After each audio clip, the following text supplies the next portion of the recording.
বেশিরভাগ গর্ভবতী মহিলা তার প্রেগনেন্সি কাউন্ট করার সময় কনফিউজ হয়ে যায়, কারণ সত্যি এটা একটা কনফিউশনেরই ব্যাপার। হ্যালো, আমি অলিভিয়া সাজেশনে আপনাদের সবাইকে ওয়েলকাম এবং অনেক অনেক ভালোবাসা। তো আজকে আমি আবার নতুন একটা ইনফরমেটিভ ভিডিও নিয়ে আপনাদের সবার সামনে চলে এসেছি। তো আজকে ভিডিওর টপিক হলো যে গর্ভাবস্থায় নিজেই কীভাবে নিজের প্রেগনেন্সি কাউন্ট করবেন, মানে আপনার কত সপ্তাহ চলছে, কত টাইম স্টার চলছে বা কত মাস চলছে, এই সমস্ত কিছু নিয়ে পুরো ডিটেলসে আজকে আলোচনা করব। তার আগে আপনি যদি আমার চ্যানেলে নতুন হন তাহলে পুরো ভিডিওটা দেখার অনুরোধ রইল। দেখে যদি আপনার ইনফরমেটিভ মনে হয় তাহলে অবশ্যই চ্যানেলটিকে সাবস্ক্রাইব করে দেবেন। তো আসা যাক এবার মূল ভিডিওতে। মোস্টলি আমার কাছে একটা খুব কমন কোশ্চেন আছে যে আমার লাস্ট ভিডিওটা এত তারিখে ছিল, তাহলে আমার এখন কত সপ্তাহ চলছে বা কত মাস চলছে।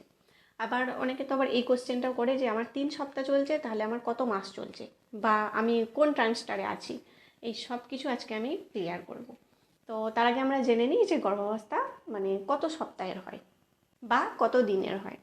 তো আপনার যেটা ফুল টার্ম আর কি প্রেগনেন্সি, সেটা কিন্তু 40 সপ্তাহের হয়ে থাকে, মানে 280 দিন, মানে পুরো 9 মাস। এই যে বললাম যে একটা ফুল টার্ম প্রেগনেন্সি 40 সপ্তাহে, তো এখানে আবার 3টে ভাগ আছে: প্রি টার্ম, আর্লি টার্ম আর ফুল টার্ম প্রেগনেন্সি। 20 সপ্তাহ থেকে 37 সপ্তাহের মধ্যে যদি কারোর ডেলিভারি হয় তাহলে সেটাকে প্রি টার্ম ডেলিভারি বলা হয়। 37 সপ্তাহ 0 ডেজ থেকে 38 সপ্তাহ পর্যন্ত এই যদি কারোর ডেলিভারি হয় সেটাকে আর্লি টার্ম প্রেগনেন্সি বলা হয়।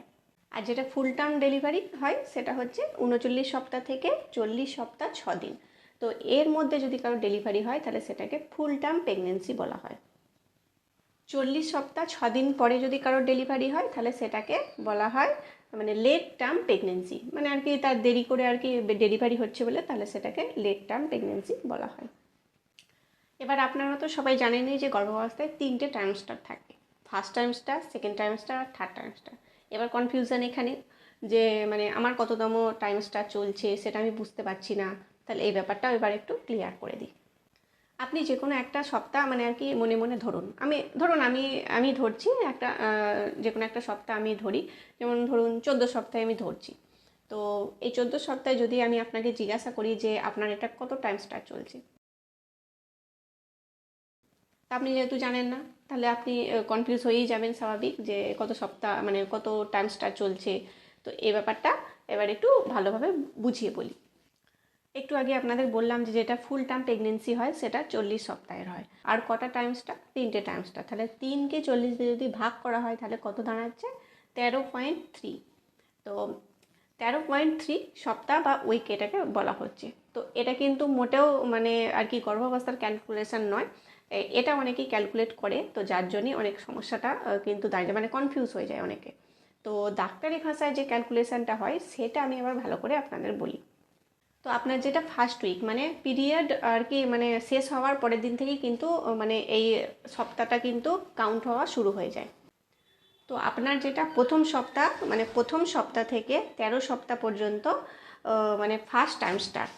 এবার 13 সপ্তাহ কমপ্লিট হওয়ার পর আপনি যখন 14 সপ্তাহে যাবেন, তো 14 সপ্তাহ থেকে 27 মানে 27 সপ্তাহ পর্যন্ত হচ্ছে সেকেন্ড টাইম স্টার্ট।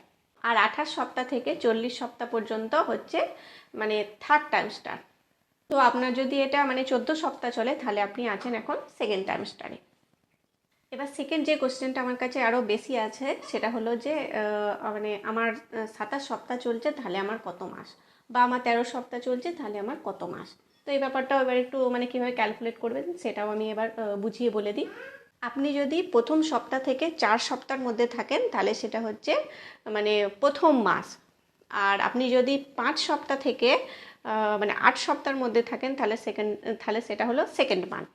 আর আপনি যদি মানে 9 সপ্তাহ থেকে 13 সপ্তাহের মধ্যে থাকেন তাহলে সেটা হলো থার্ড মান্থ, মানে 3 মাস। আপনি যদি 14 সপ্তাহ থেকে 17 সপ্তাহের মধ্যে থাকেন তাহলে সেটা হচ্ছে মানে 4 মাস। আর আপনি যদি 18 সপ্তাহ থেকে 22 সপ্তাহের মধ্যে থাকেন তাহলে সেটা হলো 5 মাস। এবার 23 সপ্তাহ থেকে 27 সপ্তাহের মধ্যে হলে সেটা হচ্ছে 6 মাস। আর 28 সপ্তাহ থেকে 31 সপ্তাহের মধ্যে হলে সেটা হচ্ছে 7 মাস। আর আপনি যদি 32 সপ্তাহ থেকে 35 সপ্তাহের মধ্যে হন তাহলে সেটা হচ্ছে 8 মাস।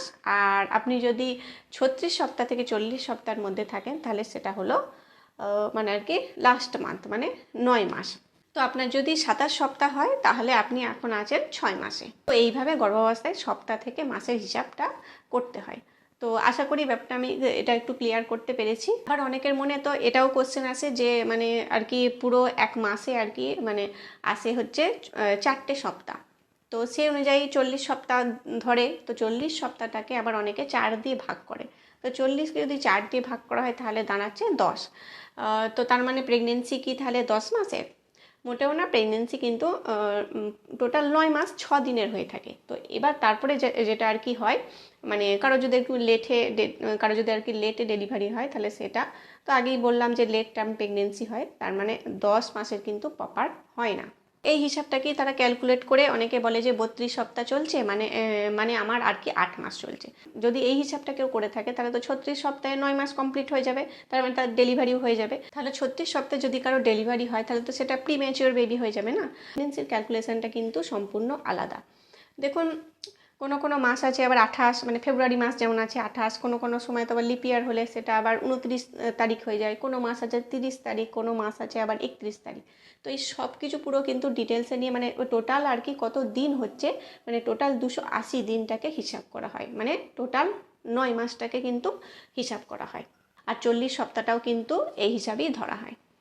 তো এই ছিল আজকের ভিডিও। আশা করি ভিডিওটা অনেকটা ইনফরমেটিভ হয়েছে। এরকম ইনফরমেটিভ ভিডিও আরও পাওয়ার জন্য অবশ্যই লাইক করবেন, শেয়ার করবেন, আর অবশ্যই চ্যানেলটিকে সাবস্ক্রাইব করে দেবেন। এই বিষয়ে যদি কারো আর কি কনফিউশন থেকে থাকে তাহলে অবশ্যই কমেন্টে আমাকে জানাতে পারেন। তো দেখা হবে আবার নেক্সট ভিডিওতে।